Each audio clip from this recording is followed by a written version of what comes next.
es que el juez debe ordenar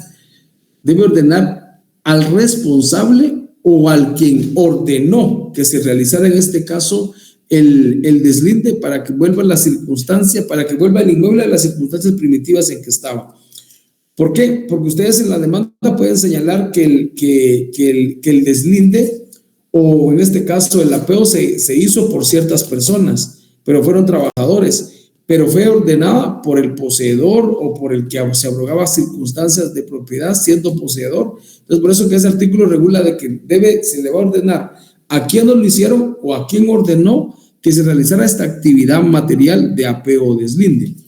Entonces, se recuerda, es algo muy importante que en este tipo de procesos o juicios de interdicto no vamos a discutir elementos que tengan que verse relacionados con la propiedad, sino específicamente circunstancias relacionadas con la posesión.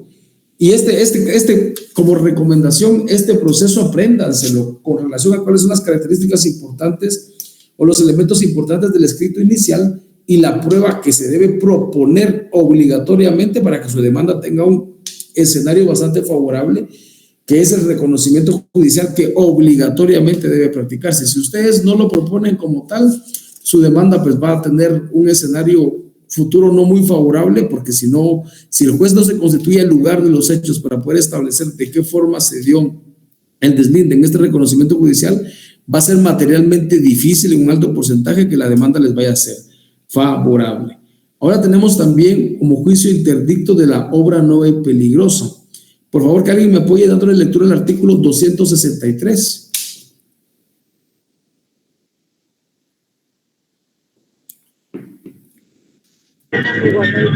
Buenas noches, ¿le puedo dar lectura al artículo? Gracias, Wilson. 263. Sección quinta, obra nueva y obra peligrosa. Artículo 263, obra nueva. La obra nueva que causa un daño público produce acción popular que puede ejercitarse judicialmente ante la autoridad administrativa. Cuando la obra nueva perjudica a un particular, solo a este compete el derecho de proponer el interdicto. La persona que tenga derecho al agua como fuerza motriz puede denunciar la obra nueva cuando por ella se embarace el curso o se disminuya el volumen o la fuerza de agua cuyo disfrute le corresponda. Gracias, Wilson. Miren, este proceso sumario en la vía de interdicto es muy importante porque ese es también muy común en los lugares donde residen varias personas en las áreas urbanas y rurales. Por ejemplo, que puedan construir en las áreas urbanas rurales es un ejemplo bastante común, que hay una residencia y unas personas que habitan en su residencia y llegan a instalar una empresa, una bloquera, por darles un ejemplo, y las fábricas de bloc, conocidas como bloqueras, llevan sus instrumentos y cuando están en el proceso de elaboración del bloc, pues las producen muchas vibraciones la maquinaria, y eso provoca que las paredes vecinas de las personas que residen en lugares cercanos pues puedan deteriorarse, erosionarse, rajarse. Entonces la persona propietaria de la residencia que está sufriendo la afectación puede iniciar un juicio sumario en la vía de interdicto de obra nueva o peligrosa. Lo puede iniciar jurisdiccionalmente, como se los indicaba el día de ayer, o lo puede iniciar en la vía administrativa.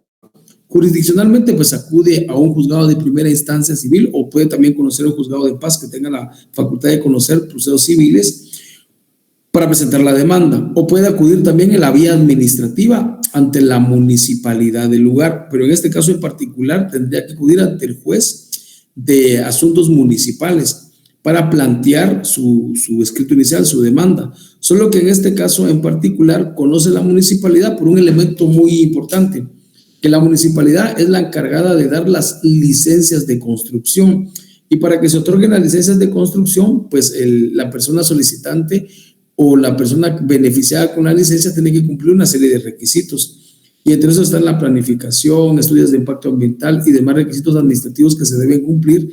Y si no se respetan estos estudios de impacto ambiental, por ejemplo, otorgados por el Ministerio de Ambiente, y que va como consecuencia que se afecte las áreas cercanas al lugar, pues puede motivarse que la licencia sea suspendida. Y eso puede ser una consecuencia de la demanda que se inicie como obra nueva o peligrosa.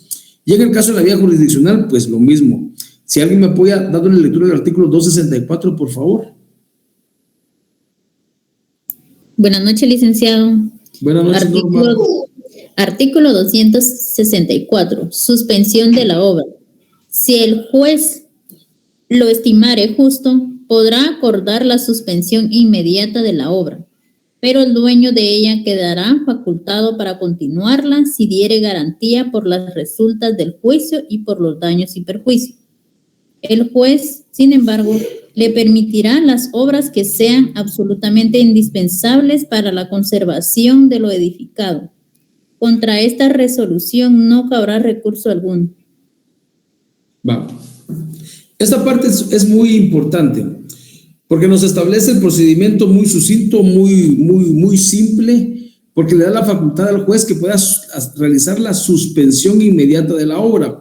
Pero si la persona que está construyendo tiene necesidad de realizar acciones de urgencia y de necesidad en la obra, pues pueden ser autorizadas. Pero como en los procesos donde hay conflicto de intereses, hay una litis, el juez debe ser garante de los derechos de las partes. Entonces, para poder establecer la necesidad de realizar acciones urgentes en la obra sin afectar los derechos de la parte demandante, entonces el juez puede establecer que se garantice si en algún momento la parte demandante llega a ganar el proceso y se establece que existen daños y perjuicios ocasionados por la obra peligrosa, obra nueva en este caso.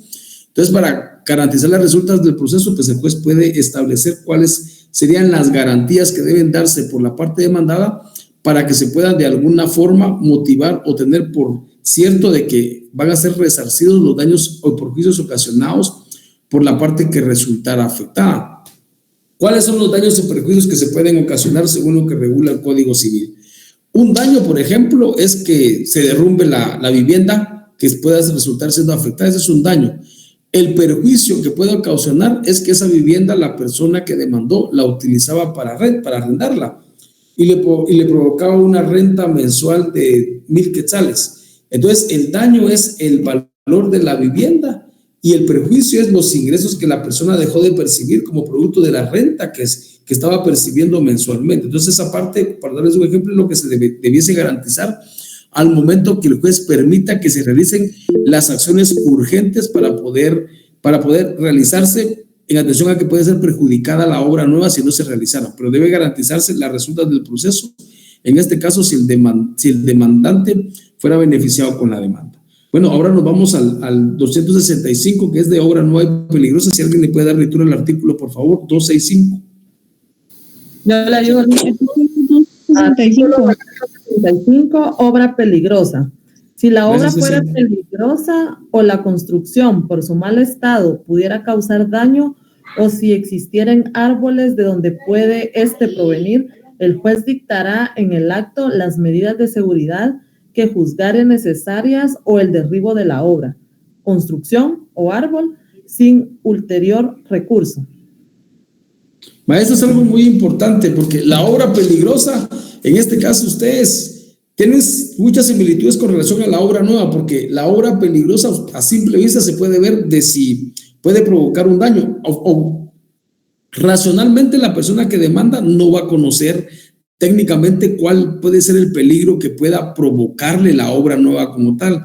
Sin embargo, puede ser perceptible, racionalmente perceptible. Por ejemplo, si una persona está construyendo su casa arriba de la mía porque vivimos en un terreno quebrado y no está construyendo los muros de construcción de soporte necesarios, los muros son muy pequeños, no tienen el grosor correspondiente, uno puede consultar empíricamente con cualquier maestro de obra y le puede decir, mire, esa casa se le puede venir encima.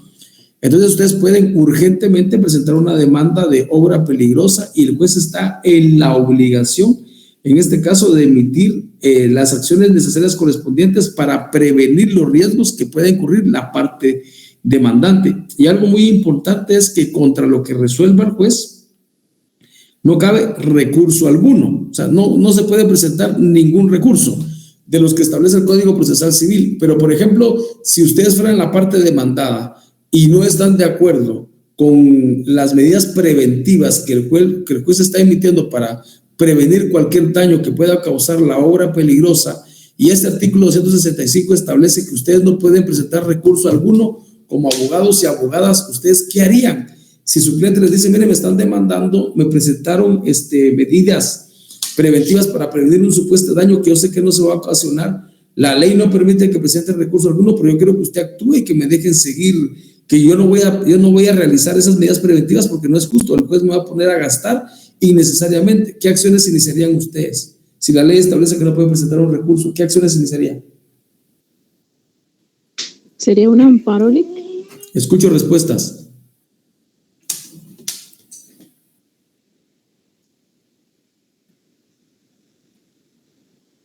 ¿Alguien se anima a responder? Ya correspondía a un amparo, ¿verdad? No te escucho, ahora ya te escucho, Wilson. ¿Qué recurso presentarías o qué acción legal presentarías?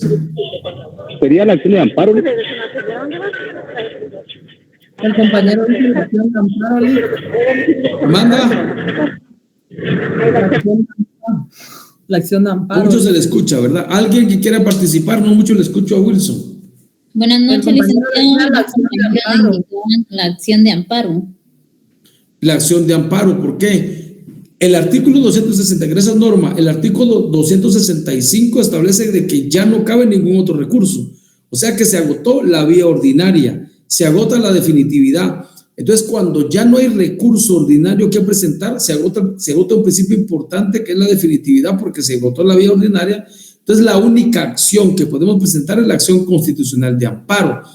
Pero ¿qué resolución en materia de amparo debemos lograr para que se logre, valga la redundancia, suspender las obras o las acciones preventivas que el juez ordenó? Tendríamos que lograr el amparo provisional, donde el juez, el Tribunal Constituido en materia de amparo, Tribunal Constitucional de Amparo, ordene provisionalmente suspender la ejecución de las medidas preventivas que el juez ordenó. Ahora, si solo presentamos la acción constitucional de amparo y no nos dan, no nos otorgan el amparo provisional, entonces solo el hecho de la acción constitucional en sí no va a provocar que las medidas preventivas decretadas por el juez que está conociendo, en este caso el interdicto de obra peligrosa, suspenda las medidas preventivas que resolvió en ese momento. Vaya, pero esa es una acción legal que ustedes podrían entablar como mecanismo jurídico para proteger los intereses del cliente. Otro elemento de prueba importante en esta obra peligrosa para que el juez pueda conocer personalmente, pueda observar personalmente el posible peligro de la obra que ustedes están demandando en la vía de interdicto. Entonces, la prueba madre aquí siempre sigue siendo el reconocimiento judicial que regula el artículo 266. Ahora bien, ¿cuáles van a ser los efectos de la suspensión de la obra? Eso es algo muy importante que tenemos que tener claro. ¿Alguien que me lea el artículo 267, por favor? 267. Efectos de la suspensión. Si fuere decretada la suspensión y el propietario de la obra no concurriere al reconocimiento judicial, el juez hará la prevención al director o encargado de la obra y, a falta de él, a los operarios, para que en el acto suspendan los trabajos, so pena de castigarlos como desobedientes. En el acta respectiva se detallará el estado en que se halle la obra en el momento de la suspensión. En cualquier momento y a petición de parte, el juez podrá ordenar la demolición de lo construido en contra de la orden de suspensión a costa del infractor. Ahora, algo muy importante, cuando el juez se constituye al lugar a practicar el reconocimiento judicial y establece que efectivamente la obra puede provocar cierto daño, porque si usted está presentando una demanda por obra peligrosa en la vía de interdicto, juicio sumario, entonces el juez en ese momento puede ordenar la suspensión, pero también llama al propietario de la obra, y si el propietario de la obra no comparece, el juez puede ordenar a sí mismo la suspensión.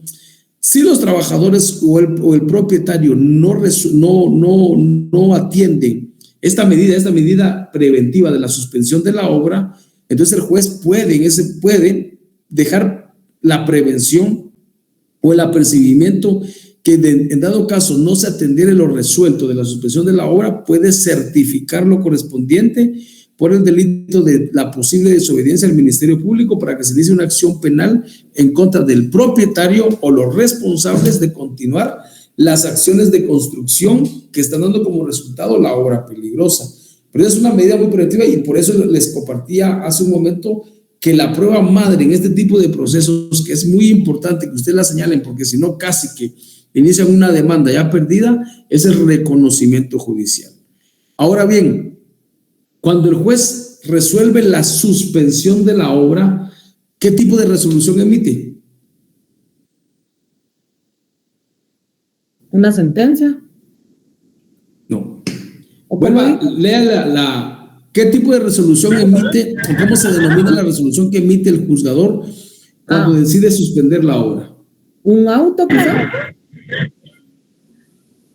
¿Un auto? Te escucho, Wilson, no sé, perdón. ¿Un auto? Vea, pues, ¿cuál es el chivo aquí? Acuérdense que hay resoluciones de mero trámite. Hay resoluciones que no resuelven el fondo del asunto, pero pueden resolver un incidente. Pero en cambio aquí el artículo 267 de una vez nos indica, nos da la clave, dice, si fuera decretada.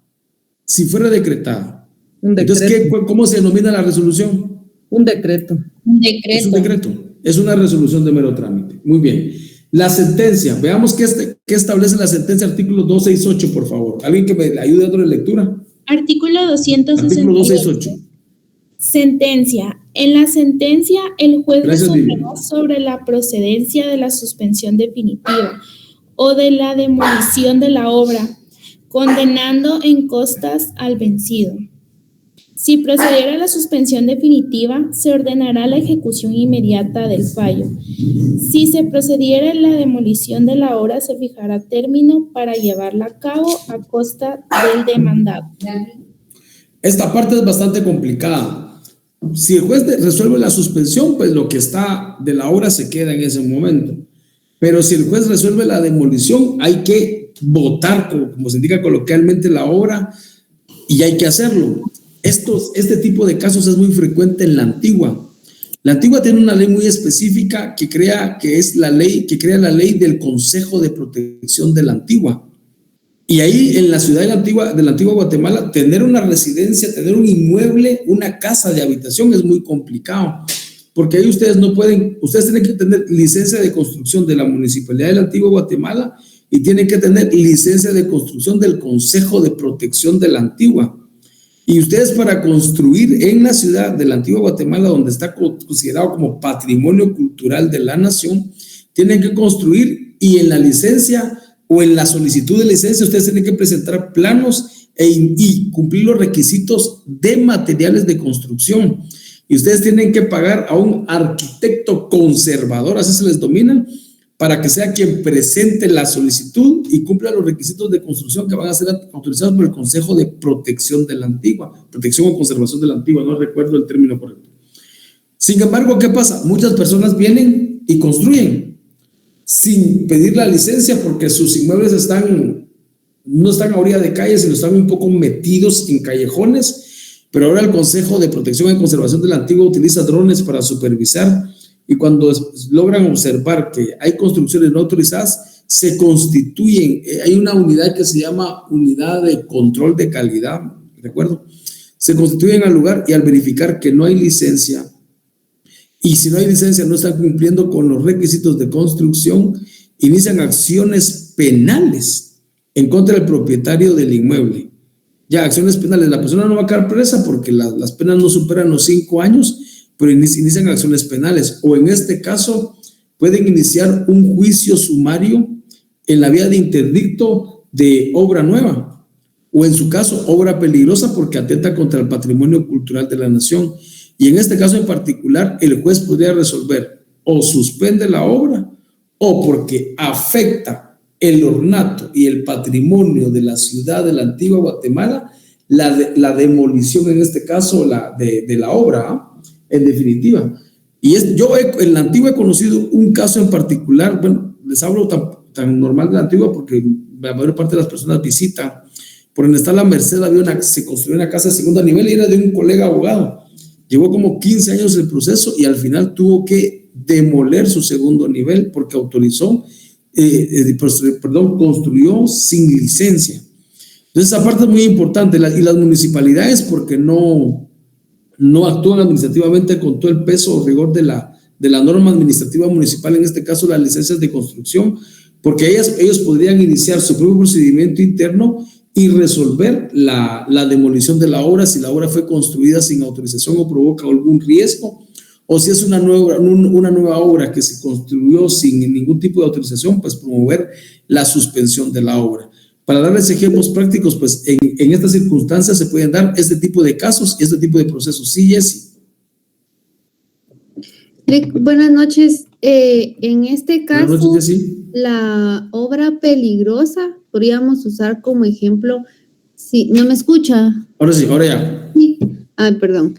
En caso de obra peligrosa, podríamos utilizar como ejemplo, por ejemplo, si yo aquí a la par de mi casa hubiese una casa que está como en mal estado y se está como cayendo y eso puede atentar a mi vivienda.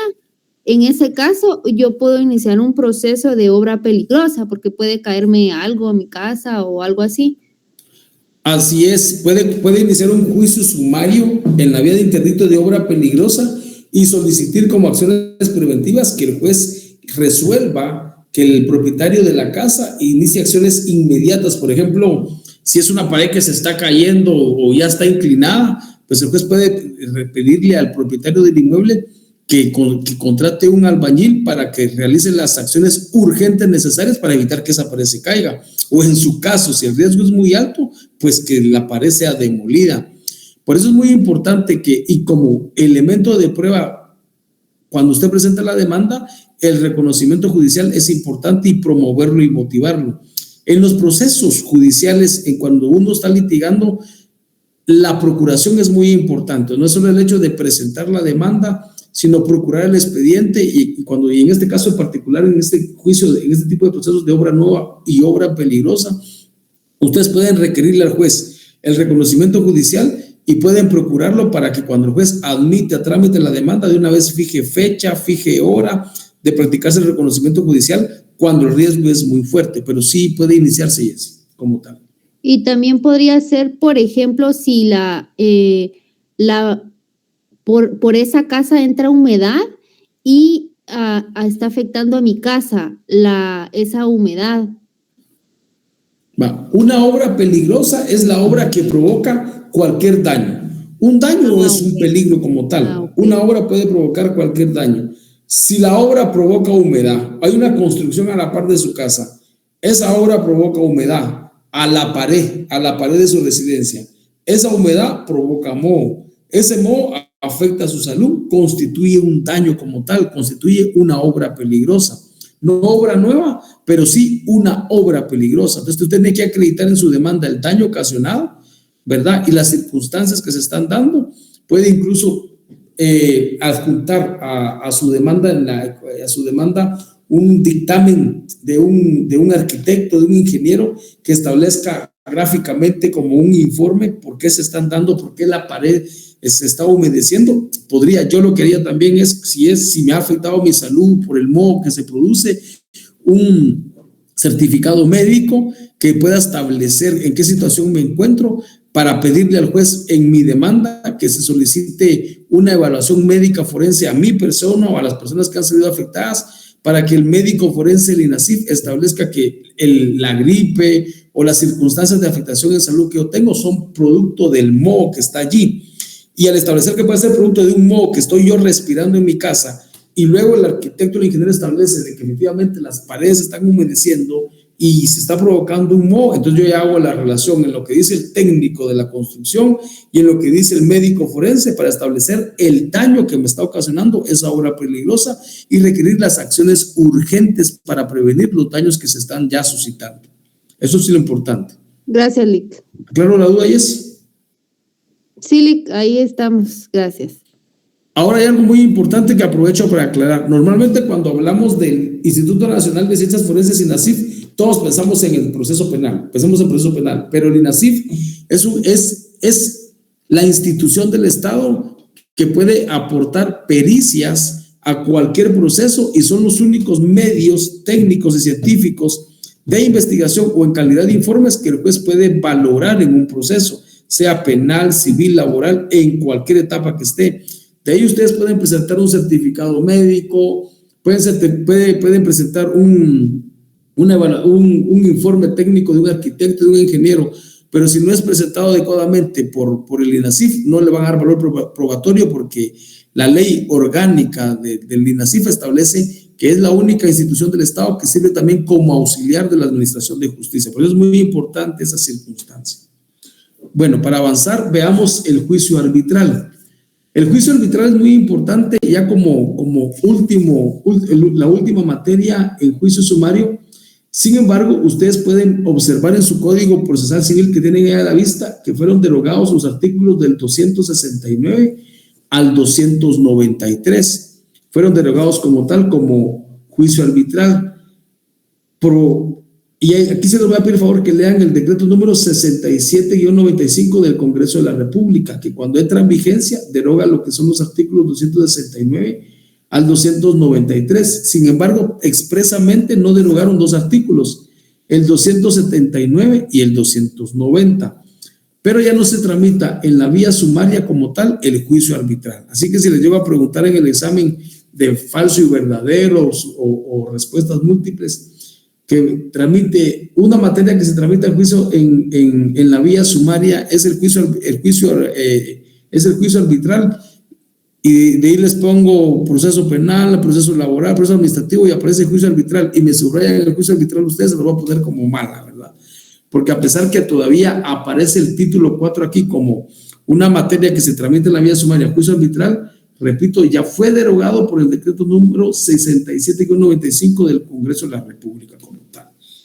Con eso concluimos la fase de los juicios sumarios como tal. Vamos a pasar a otro elemento muy importante para ir avanzando en el programa, porque tenemos que avanzarlo como completo, que es el libro tercero de los procesos de ejecución.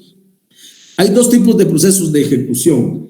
Los procesos de ejecución que se tramitan en la vía de apremio y los procesos ejecutivos como tal. Sin embargo, en la práctica podemos escuchar que se establece juicio ejecutivo común y juicio ejecutivo en la vía de apremio. Sin embargo, técnicamente esa circunstancia pues no es correcta.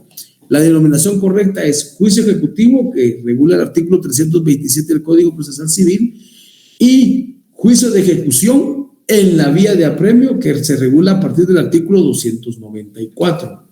Alguien que me haga el favor de darle lectura al artículo 294, la procedencia de la ejecución en vía de apremio, por favor. Artículo 294. Procedencia de la ejecución en vía de apremio. Procede la ejecución en vía de apremio cuando se pida en virtud de los siguientes títulos, siempre que traigan aparejada la obligación de pagar cantidad de dinero líquida y exigible. Deténgase ahí, por favor. Deténgase ahí, Jacqueline. Gracias. Escuchen esta parte, dice: procede con los siguientes títulos: la ejecución en la vía de apremio siempre que traiga aparejada la obligación de pagar cantidad de dinero líquida y exigible. Jacqueline, yo le hago un reconocimiento de deuda y el reconocimiento de deuda yo le digo que le debo 100 quintales de arroz y que me obligo a pagárselos en un mes, nada más, que le debo 100 quintales de arroz y que me obligo a pagárselos en un mes y no se los pago. Usted puede ejecutar en la vía de apremio ese reconocimiento de deuda que estoy haciendo. ¿Alguien que quiera apoyar? ¿Alguien que quiera apoyar? A Jacqueline. Repito, así muy simple. Jacqueline me vendió 100 quintales de arroz. Y yo digo, se los acepto con la obligación que se los voy a pagar en un mes. Llega ese mes y no se los pagué. Jacqueline puede ejecutar este título, este reconocimiento de deuda que estoy haciendo por 100 quintales de arroz después del mes porque yo no cumplí. Es la pregunta.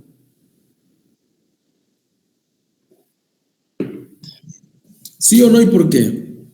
Yo pienso que sí, porque en la ley establece que es exigible, o sea que yo le puedo exigir que pague lo que usted prometió pagar. Vuelva a leer la parte introductoria del artículo 294, Jacqueline. Procede la ejecución en vía de apremio cuando se pida en virtud de los siguientes títulos, siempre que traigan aparejada la obligación de pagar cantidad de dinero líquida y exigible. Cantidad de dinero líquida y exigible. Jessy. No sé si no escuché bien el problema, pero usted habló de los quintales de... ¿Me puede repetir el problema? Jacqueline me vendió 100 quintales de arroz. Ajá. Y yo le dije que se los voy a pagar en un mes. Ese es el hecho. Jacqueline me está vendiendo 100 quintales de arroz y yo me estoy reconociendo deudor por los 100 quintales de arroz. Y se los voy a pagar en un mes. Pasó el mes y no se los pagué. Jacqueline puede ejecutar en la vía de apremio el incumplimiento de este contrato. Es que habla que tiene que ser una cantidad de dinero específicamente y tiene que ser líquida y exigible. No dice no estamos hablando de peso, no estamos hablando de unidades de medida. Estamos exactamente, pero ahí alguien escribió no porque no es dinero. Eso es lo importante. Miren, pues esto pasa mucho en los hechos de tránsito. Yo he estado en los dos lugares y me doy rata con los seguros ustedes porque me gusta esa parte. Voy a un hecho de tránsito y si a mí me chocan o le chocan a mi cliente, yo llego y hacemos un reconocimiento de deuda porque llegaron a un acuerdo, pero mi reconocimiento de deuda, porque yo quiero que le paguen a mi cliente y como aquí se establece que debe ser una cantidad en dinero líquida y exigible, cantidad en dinero líquida y exigible. Entonces yo establezco que todo el cuerpo del reconocimiento de deuda, pero en la parte medular establezco que el señor Marlon García se reconoce deudor de Juan Pérez por la cantidad de 10,000 quetzales, como consecuencia de reparar los daños causados en un hecho de tránsito provocado, ¿qué? Por la cantidad de 10,000 quetzales, cantidad en dinero líquida y exigible. ¿Ya? Por la cantidad de 10,000 quetzales que me reconozco deudor por la cantidad de 10,000 quetzales como consecuencia de un hecho de tránsito provocado, el cual servirá para reparar el daño causado al vehículo, tal, identifico el vehículo. Pero, cuando yo quiero ser un poquito pilas, un poco pícaro, pillo en el proceso, y yo voy y estoy del lado del responsable para negociar y que no presionen a mi cliente, porque también la gente se abusa. Después una reparación que puede costar 5,000, piden 10,000. Yo indico que mi cliente se reconoce deudor de los daños ocasionados al vehículo tal por el hecho de tránsito, de acuerdo al presupuesto que vaya a aportar o que vaya a otorgar el mecánico fulano de tal, de confianza del señor fulano de tal. ¿Hay una cantidad líquida exigible ahí? No. ¿Hay un reconocimiento de cantidad en dinero ahí? No. La otra persona se va contenta porque está reconociendo que le voy a pagar, pero si después quiere cobrarme 10,000 quetzales y mi cliente tiene un mecánico y dice, no, yo consulté con mi mecánico y la reparación del carro son 5,000, no 10,000. Entonces yo le digo, aquí están sus 5,000 porque es lo que le debe mi cliente, es lo justo. Entonces lo voy a demandar por 10,000 quetzales, demándeme. Usted me firmó un reconocimiento de deuda, sí, pero no es líquido y exigible. Yo dije que le iba a pagar en atención al presupuesto. No estoy indicando dinero, no estoy indicando cantidad líquida y exigible. Entonces esa demanda ejecutiva en la vía de premio no se va a declarar con lugar. Norma. Sí, licenciado, buenas noches. Fíjese, con relación a los bultos que usted mencionaba, supongamos que usted hace un contrato con Jacqueline comprometiéndose de que usted va a pagar esos quintales de arroz, pero en dinero. Ahí no procedería, licenciado. Ahí sí. Es que lo que ustedes me tienen que indicar, o lo que espero como respuesta es, no procede porque usted no indicó cantidad en dinero líquido exigible, pero si usted dice que se reconoce deudor de Jacqueline de esos 100 quintales de arroz por la cantidad de 100,000 quetzales que va a pagar en tal tiempo, en tal forma, ya es una cantidad líquida exigible o no. Y otro chivo, esto apréndanselo, porque eso es importante en los títulos ejecutivos, en cantidad de dinero líquido exigible. Muchas veces se reconoce la cantidad de dinero líquida exigible, pero se indica que la persona la va a pagar en 10 meses. Y si incumple el contrato, yo puedo acudir a la vía legal correspondiente. Entonces, si yo digo si incumple el contrato, ¿cuándo estaría incumpliendo el contrato? ¿Cuando pasaron los 10 meses o no pagó? ¿O cuando no me pagó una cuota? ¿Cuándo estaría incumpliendo el contrato? Cuando dejó de pagar la totalidad del contrato, porque dice que me lo va a pagar en 10 meses. Pero si y entonces yo tendría que esperar los 10 meses para ejecutarlo. Sin embargo, si yo en el texto del contrato voy a constar que me los va a pagar en 10 meses e identifico la forma, la fecha y el dato de cada mes, pero que en el caso de incumplimiento de una cuota, se tendrá por incumplir el contrato en su totalidad y dará derecho a acudir a la vía legal correspondiente. Entonces yo solo tengo que esperar que incumpla un pago para poder ejecutarlo. Pero si no lo especifico tal cual en el contrato, entonces yo me tendría que esperar la totalidad del contrato, 5, 7, 8 meses, 1 año, 2 años para poder ejecutarlo. Eso es lo importante al momento de redactar. Pues miren, el redactar documentos, el redactar reconocimiento de deuda, el redactar contratos, el redactar convenios, el notario que lo haga en ese momento tiene que tener mucho cuidado al momento de hacer constar los hechos, porque si no cumplen los requisitos legales correspondientes, lo joden a uno.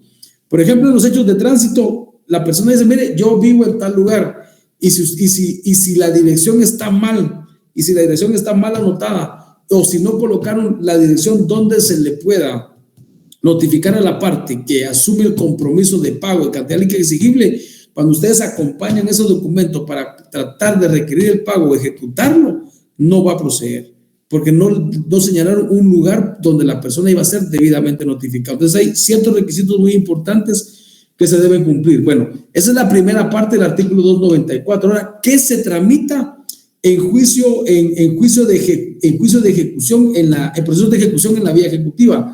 Por favor, el artículo 1 establece la sentencia pasada en autoridad de cosa juzgada.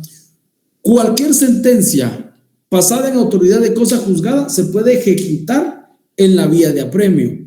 Pero ¿cuál es el requisito? Un requisito es que pase por autoridad de cosa juzgada, pero hace falta uno más, que lo leímos anteriormente. ¿Qué quiere decir? Que la sentencia tiene que tener la obligación de ¿qué? ¿De qué? ¿De qué? ¿De cosa juzgada? ¿Perdón? ¿De cosa juzgada? No. Les hago la pregunta, ¿cualquier sentencia ustedes la pueden ejecutar como título ejecutivo? ¿Cualquier sentencia? No, no creo. No, licenciado, yo entiendo que toda obligación que se va a tramitar en título ejecutivo debe tener aparejado la obligación de pagar cantidad de dinero líquida y exigible. Muy bien, José. Excelente. Esa es la respuesta. No todas las sentencias. Para que una sentencia ustedes se pueda constituir título ejecutivo, tiene que tener la sentencia aparejada la obligación de pagar cantidad de dinero líquida y exigible. Recuérdenme una sentencia que pueda tener cantidad de dinero de pagar, aparejada la obligación de pagar cantidad de dinero líquido y exigible. Recuérdenme una sentencia. Cualquiera. María José. La sentencia sobre pensión alimenticia. ¿Perdón? Las sentencias que se da sobre la pensión alimenticia. Correcto, María José. Las sentencias en concepto de fijación de pensión alimenticia. ¿Por qué? Porque fijan cantidades en dinero normalmente, ¿verdad? Pero también existe la posibilidad que pueda ser en especie. Un chivo para cuando usted lleva sus casos de pensión alimenticia. Normalmente cuando uno acepta la obligación de que el cliente pague cantidad de dinero líquido exigible en concepto de alimentos, dice, bueno, le voy a pagar, acepto pagar en concepto de alimentos 1,000 quetzales. Sin embargo, como me están reclamando también que debe ser 1,500 porque hay que pagar gastos del colegio, ropa, medicina, y los 1,000 quetzales no me van a alcanzar para eso, entonces yo acepto como papá dar 1,000 quetzales en concepto de alimentos, y adicional me voy a hacer cargo de pagar los gastos de inscripción del colegio, me voy a hacer cargo de pagar los gastos de medicina, me voy a hacer cargo de pagar las vacaciones que se dan a medio año, a fin de año, punto, punto. Pasó el año y no pagué nada. ¿Qué me pueden cobrar de todo eso?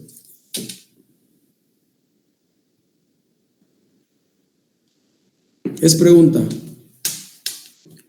¿Qué me pueden cobrar? ¿Se van a ir en la vía ejecutiva y en la vía de apremio? Claro que sí, pero ¿qué me van a poder cobrar? Tienen la sentencia tiene la obligación de pagar cantidad líquida, cantidad de dinero líquida exigible. Me condenaron a pagar 1,000 quetzales en concepto de pensión alimenticia, pero también asumí la obligación de pagar la inscripción de principio de año, las vacaciones, las medicinas, y la señora ha gastado en un año como 20,000 quetzales de todo eso.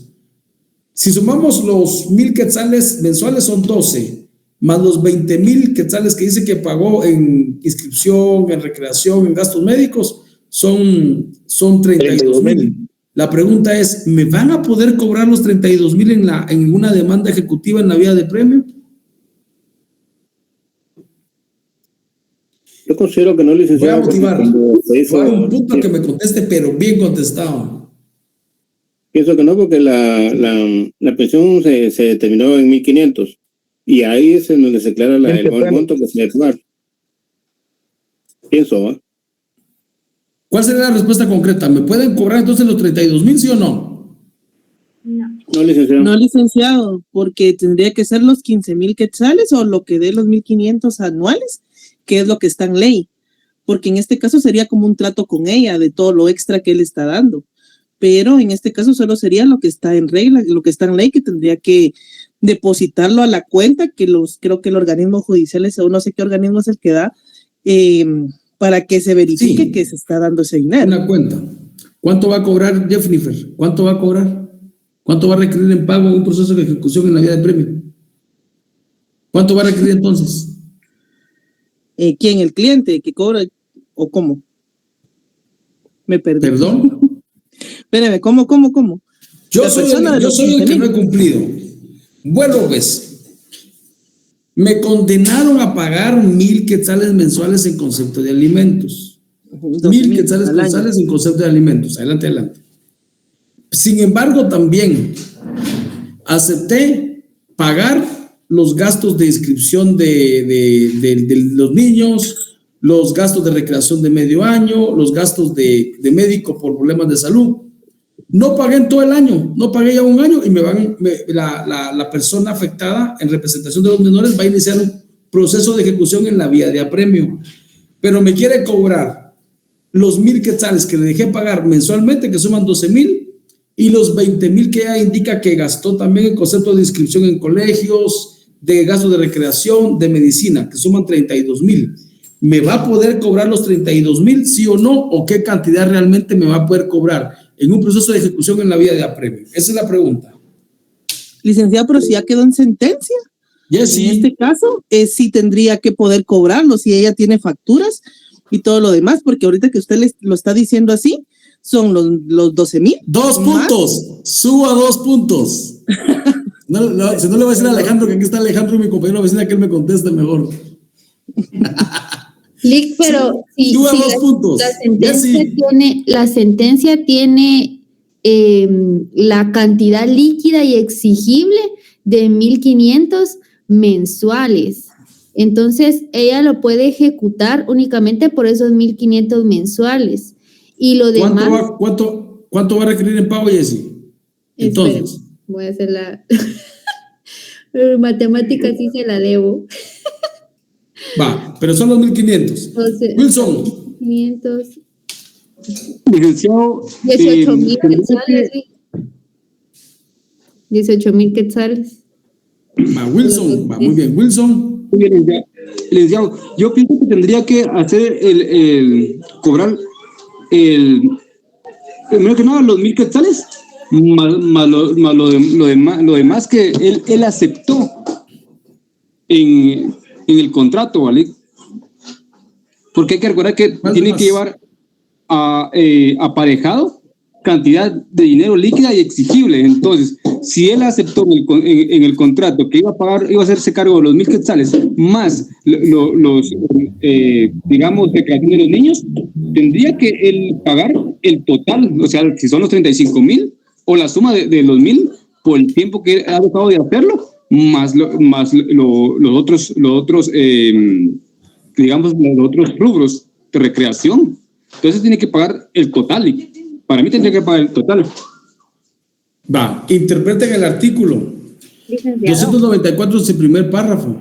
Procede la ejecución en la vía de apremio cuando se pida en virtud de los siguientes títulos, siempre que traigan aparejada la obligación de pagar cantidad de dinero líquida y exigible.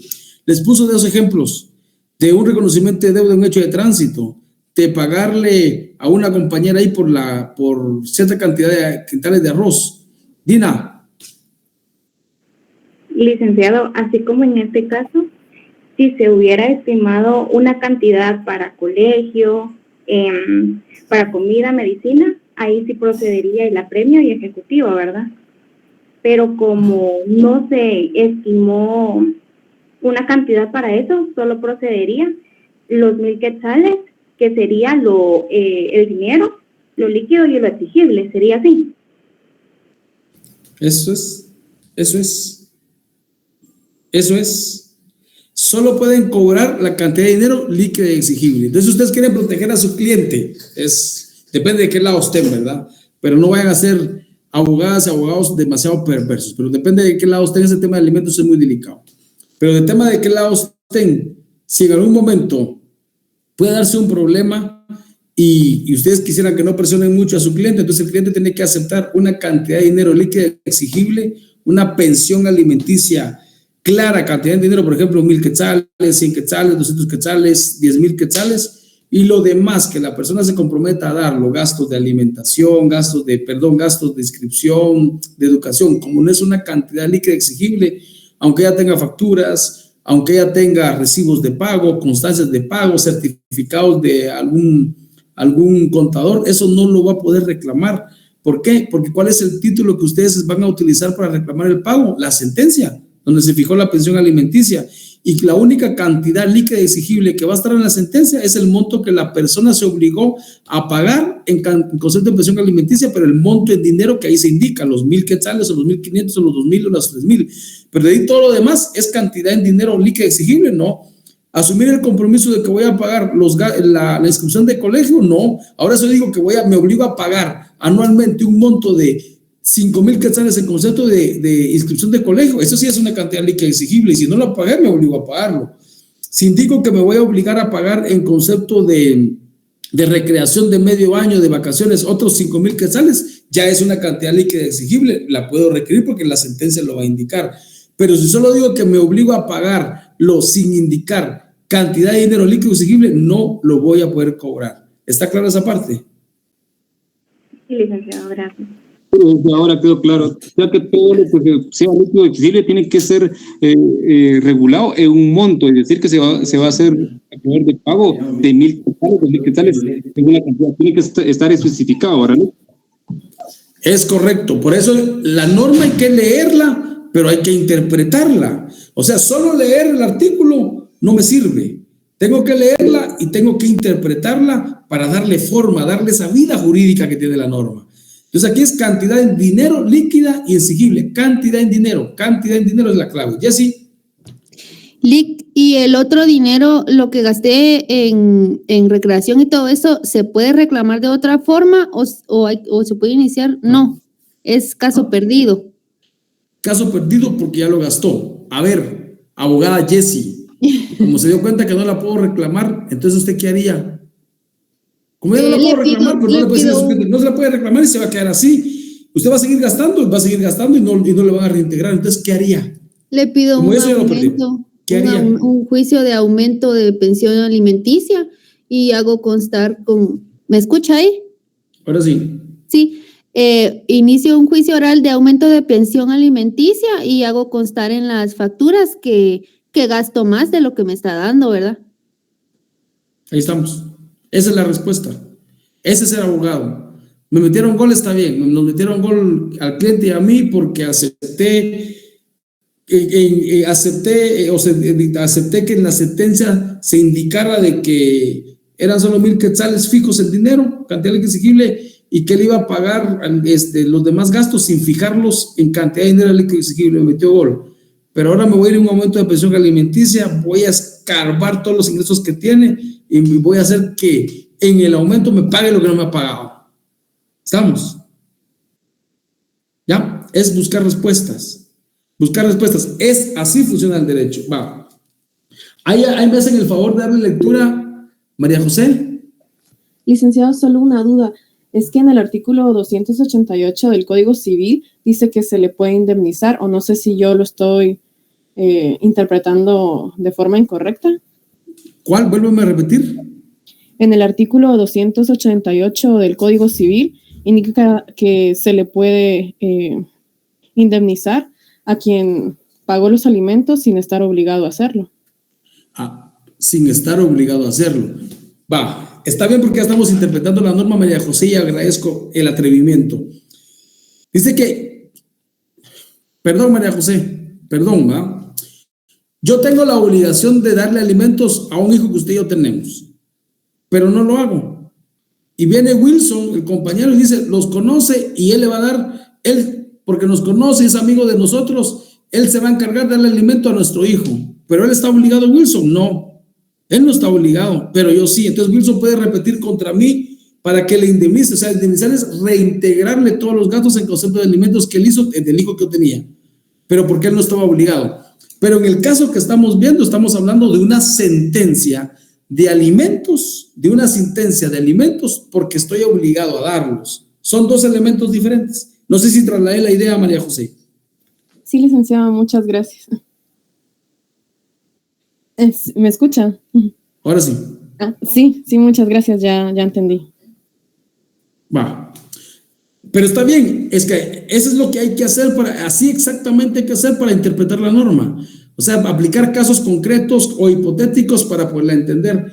Con base a este numeral primero del artículo 194 que se establece que se puede iniciar juicio, proceso de ejecución en la vía de premio en sentencias pasadas por autoridad de cosa juzgada, ahí me hacen el favor de leer el artículo 153 y 155 de la ley del organismo judicial.